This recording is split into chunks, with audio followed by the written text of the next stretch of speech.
Hello friends, ಇವತ್ತಿನ ವಿಡಿಯೋದಲ್ಲಿ ಕೇವಲ 2 ಪ್ಯಾಕೆಟ್ ಮಾರಿಗೋಲ್ಡ್ ಬಿಸ್ಕೆಟ್ ಇಂದ ರುಚಿಯಾದ ಒಂದು ಸ್ವೀಟ್ ಮಾಡೋಣ. ತುಂಬಾನೇ ಸುಲಭ ಮಾಡೋದು. ಹೇಗೆ ಮಾಡೋದು ನೋಡೋಣ ಬನ್ನಿ. ಇಲ್ಲಿ ನಾನು ಮೊದಲಿಗೆ ಮಾರಿಗೋಲ್ಡ್ ಬಿಸ್ಕೆಟ್ ತಗೊಂಡಿದ್ದೀನಿ. ಇದನ್ನೆಲ್ಲ ಒಂದು ಬೌಲ್ ಅಲ್ಲಿ ಹಾಕೊಳ್ತಾ ಇದ್ದೀನಿ.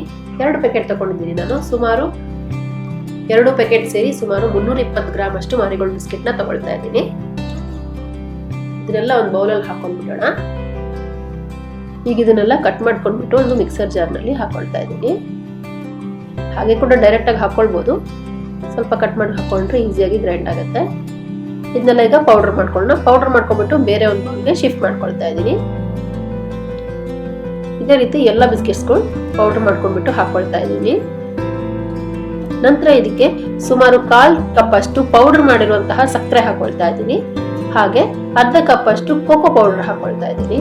ಇದನ್ನೆಲ್ಲ ಮಿಕ್ಸ್ ಮಾಡ್ಕೊಳ್ಳೋಣ.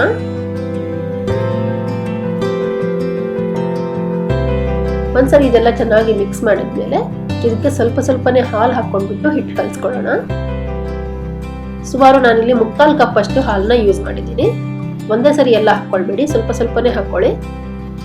ಹಿಟ್ಟನ್ನ ಗಟ್ಟಿಯಾಗಿ ಕಲಿಸ್ಕೊಳ್ಬೇಕು. ನೋಡಿ, ಈ ತರ ಗಟ್ಟಿಯಾಗಿ ಕಲಿಸ್ಕೊಳ್ಬೇಕು.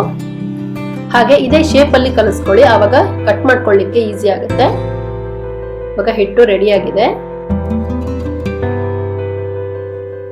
ನಂತರ ನಾನು ಇಲ್ಲಿ ಒಂದು ಬಟರ್ ಪೇಪರ್ ನ ತಗೊಂಡಿದ್ದೀನಿ. ಇದಕ್ಕೆ ಸ್ವಲ್ಪ ಎಣ್ಣೆ ಹಚ್ಕೊಳ್ತಾ ಇದ್ದೀನಿ. ಎಣ್ಣೆ ಅಥವಾ ತುಪ್ಪ ಕೂಡ ಹಚ್ಕೊಳ್ಬಹುದು ನೀವು. ಎಲ್ಲ ಕಡೆ ಸ್ಪ್ರೆಡ್ ಮಾಡ್ಕೊಳ್ಳಿ ಎಣ್ಣೆನ. ನಂತರ ಇದರಲ್ಲಿ ರೆಡಿ ಮಾಡ್ಕೊಂಡಿರುವಂತಹ ಹಿಟ್ಟೇನಿದೆ ಅದನ್ನ ಇಟ್ಕೊಂಡ್ಬಿಟ್ಟು ಫೋಲ್ಡ್ ಮಾಡ್ಕೊಳ್ತಾ ಇದ್ದೀನಿ. ನೋಡಿ, ಈ ತರ ನೀಟಾಗಿ ಫೋಲ್ಡ್ ಮಾಡ್ಕೊಳ್ಳಿ, ಟೈಟ್ ಆಗಿ ಫೋಲ್ಡ್ ಮಾಡ್ಕೊಳ್ಳಿ. ಪೂರ್ತಿ ಕವರ್ ಆದ್ಮೇಲೆ 2 ಸೈಡ್ ಈ ತರ ಲಾಕ್ ಮಾಡ್ಕೊಂಡು ಬಿಡೋಣ. ಟೈಟ್ ಆಗಿ ಫೋಲ್ಡ್ ಮಾಡ್ಕೊಳ್ಳಿ 2 ಕಡೆನೂ. ಈಗ ಇದನ್ನ ಸುಮಾರು 2 ರಿಂದ 3 ತಾಸು ಫ್ರಿಜ್ ಅಲ್ಲಿ ಇಟ್ಬಿಡೋಣ. 3 ತಾಸಿನ ನಂತರ ಇದನ್ನ ತಗೊಳ್ತಾ ಇದೀನಿ. ಫ್ರಿಜ್ ಅಲ್ಲಿ ಇಡೋದ್ರಿಂದ ಇದು ಗಟ್ಟಿ ಆಗುತ್ತೆ, ಹಾಗೆ ಕರೆಕ್ಟ್ ಶೇಪ್ ಅಲ್ಲಿ ಬರುತ್ತೆ. ನೋಡಿ, ಇದು ಇವಾಗ ಎಷ್ಟು ಕರೆಕ್ಟ್ ಆಗಿ ಗಟ್ಟಿಯಾಗಿದೆ ಅಂತ. ಈಗ ಇದರ ಸೈಡ್ಸ್ ನ ಕಟ್ ಮಾಡ್ಕೊಂಡ್ಬಿಡೋಣ. ಈಗ ಇದನ್ನೆಲ್ಲದನ್ನು ಚಿಕ್ಕ ಚಿಕ್ಕ ಪೀಸಸ್ ಗಳಾಗಿ ಕಟ್ ಮಾಡ್ಕೊಳ್ತಾ ಇದ್ದೀನಿ.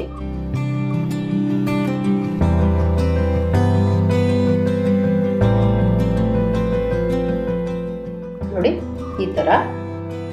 ನಂತರ ಒಂದು ಬೌಲ್ ನಲ್ಲಿ ಚಾಕ್ಲೇಟ್ಸ್ ನ ಕಟ್ ಮಾಡ್ಕೊಂಡು ಹಾಕೊಳ್ತಾ ಇದ್ದೀನಿ. ನೀವು ಯಾವ ಚಾಕ್ಲೇಟ್ ಬೇಕಾದ್ರೂ ತಗೊಳ್ಬಹುದು.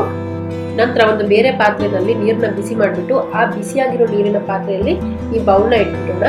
ಆವಾಗ ಚಾಕ್ಲೇಟ್ ಎಲ್ಲ ಚೆನ್ನಾಗಿ ಮೆಲ್ಟ್ ಆಗುತ್ತೆ. ಇದನ್ನ ಡೈರೆಕ್ಟ್ ಆಗಿ ಗ್ಯಾಸ್ ಮೇಲೆ ಇಟ್ಕೊಂಡು ಹೋಗ್ಬಿಡಿ. ನೋಡಿ, ಇವಾಗ ಚಾಕ್ಲೇಟ್ ಎಲ್ಲ ಮೆಲ್ಟ್ ಆಗಿದೆ. ನಂತರ ಇದರಲ್ಲಿ ಒಂದೊಂದೇ ಸ್ವೀಟ್ ನ ಏನ್ ತಗೊಂಡ್ಬಿಟ್ಟು ಇದನ್ನ ಡಿಪ್ ಮಾಡ್ಕೊಳ್ಳೋಣ. ಪೂರ್ತಿಯಾಗಿ ಡಿಪ್ ಮಾಡ್ಕೋಬೇಕಂತಿಲ್ಲ, ಹಾಫ್ ಡಿಪ್ ಮಾಡ್ಕೊಂಡ್ರೆ ಸಾಕಾಗುತ್ತೆ. ನೀವು ಪೂರ್ತಿಯಾಗಿ ಬೇಕಿದ್ರೆ ಪೂರ್ತಿಯಾಗಿ ಕೂಡ ಡಿಪ್ ಮಾಡ್ಕೊಳ್ಬಹುದು. ನೋಡಿ, ಈ ತರ. ಇದೇ ರೀತಿ ಎಲ್ಲದನ್ನು ಮಾಡ್ಕೊಂಡು ಇಟ್ಕೊಳ್ಳೋಣ. ನಂತರ ಇದ್ರ ಮೇಲ್ಗಡೆಯಿಂದ ಸ್ವಲ್ಪ ನಾನು ಡ್ರೈ ಫ್ರೂಟ್ಸ್ ನ ಹಾಕೊಳ್ತಾ ಇದ್ದೀನಿ, ಸಣ್ಣದಾಗಿ ಕಟ್ ಮಾಡ್ಕೊಂಡ್ಬಿಟ್ಟು. ಯಾವ ಡ್ರೈ ಫ್ರೂಟ್ಸ್ ಕೂಡ ಹಾಕೊಳ್ಬಹುದು ಡೆಕೋರೇಷನ್ಸ್ಗೆ.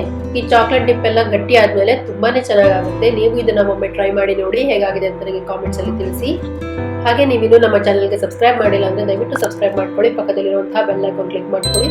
ನಿಮ್ಗೆ ವಿಡಿಯೋ ಇಷ್ಟ ಆಗಿದ್ರೆ ಲೈಕ್, ಶೇರ್, ಕಾಮೆಂಟ್ ಮಾಡೋದನ್ನ ಮರಿಬೇಡಿ. Thank you.